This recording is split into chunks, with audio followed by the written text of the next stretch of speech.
Hi guys, welcome to my channel. You know, it's Christmas times, the holidays, and I don't know about you, but my grandmother used to make gingerbread for me, and I love gingerbread. I've got a 1/4 stick of butter in there, 2/3 cup of brown sugar, 2/3 cup of molasses. We're going to scrape them on down in here. You know, molasses is very good for you. I believe that molasses is high in iron.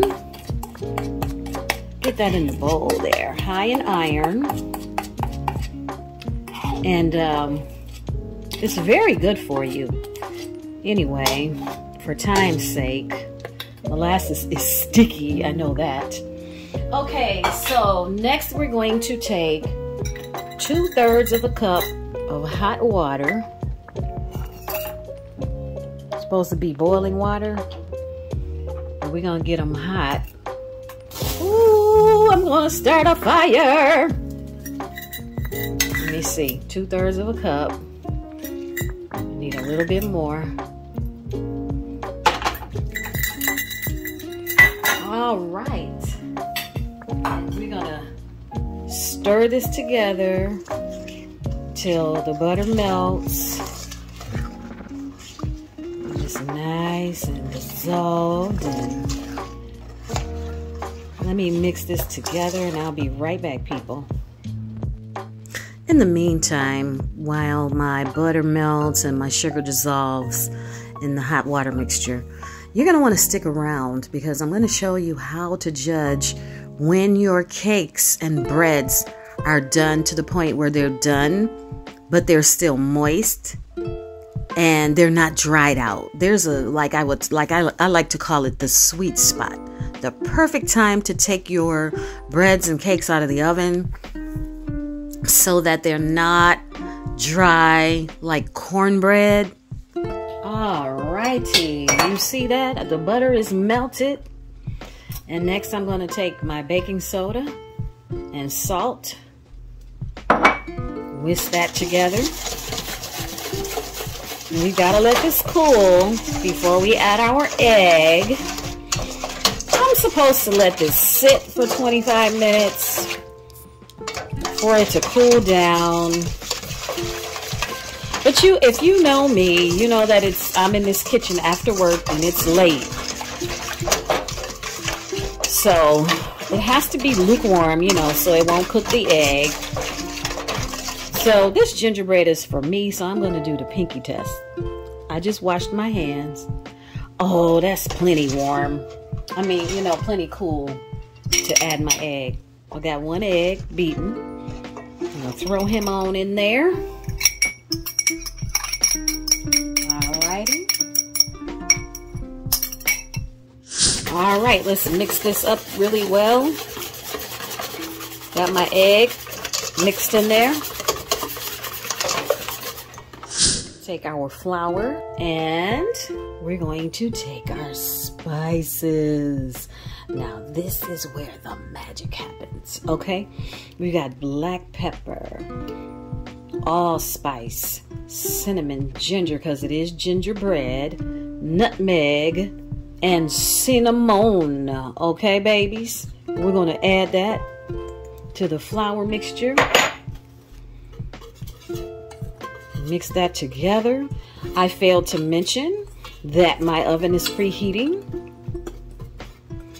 to 350 degrees. All right, we got the spices mixed into the flour. Next, we are going to incorporate the flour and the spices into this other mixture here. I'm not going to add it all at once. Stir this up, mix it well until it makes our batter. I'll be back. Okay, I'm going to go ahead and add the rest of the flour. I want to make sure to let you guys know, do not overmix your batter. You know, I'm not a chef. I do know that it does something to the gluten, and your Cakes and breads will be tough if you overmix the batter. And be sure to look in the description box below the video for the full list of ingredients and measurements. This was someone else's recipe, and I added a little more, excuse me, ginger. If I were to make this again, whenever I make it again, because I love gingerbread, I would cut back on the molasses because I don't want a pronounced molasses flavor. You can add, if you love molasses, you can add as much molasses as you would like. But again, look in the description box below the video for the final minute. Okay, I'm going to bake this in a 9x9 pan, because that's what my grandma used to do. She baked it in a 9x9 square pan, and so I kind of want to follow suit. Ooh, look at that batter. Doesn't that look good? You know you want some. I can't wait to eat this. We used to eat it with whipped cream. Whipped cream. So that's what I'm going to do today. I'm going to eat it with whipped cream. Okay.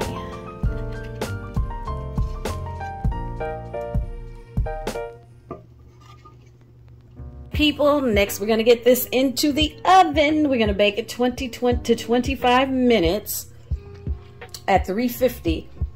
And you know you have to test it. If a fork or a toothpick comes out clean. I like to test my cake and baked goods like this, breads and things like that. Like at if it says 20 to 25, I like to test it at the 20-minute mark. And then check it about every minute or so after that, because I like to take it out of the oven when it springs back a little, but it's still, you know, nice and soft. I don't like for my cake and breads to dry out. I'll show you what I mean later. All right. Okay. Let me get this in the oven and I'll be done. My gingerbread's done. Okay. You stick a fork in it. The fork comes out clean. Like I was telling you earlier though. I like to touch my cake.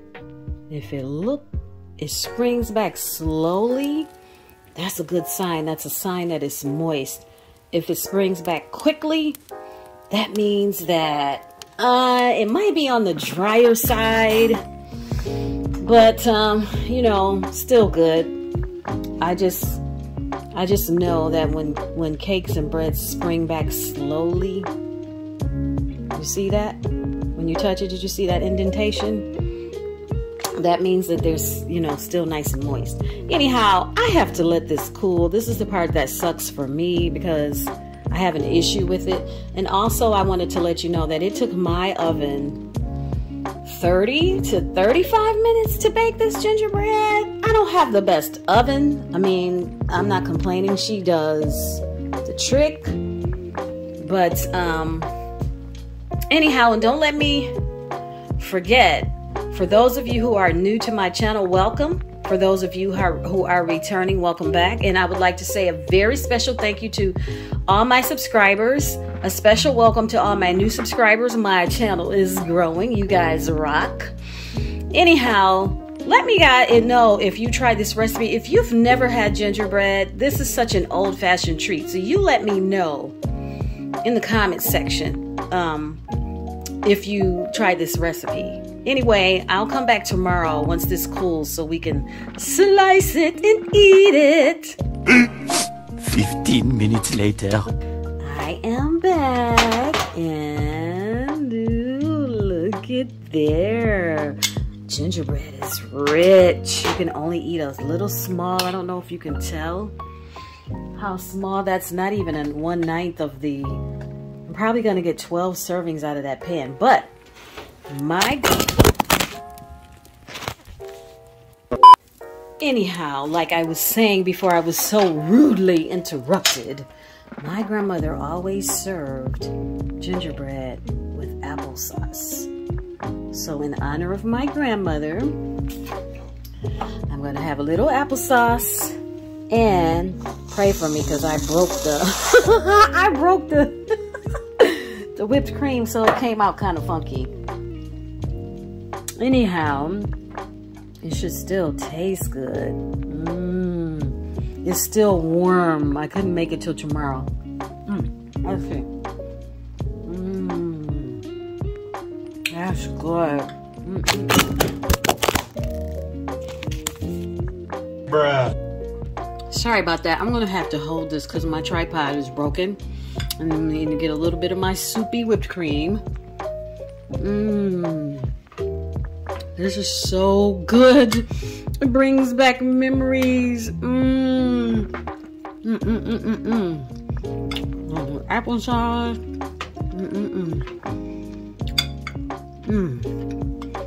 Whipped cream. I'm sorry, I'm holding this by hand. Trying to hold it steady. Old fashioned. This is so good. So moist and spicy. Anyhow, I hope you enjoyed this week's episode. Let me know in the comment section if you try this video. If you try this recipe. And I will see you next time.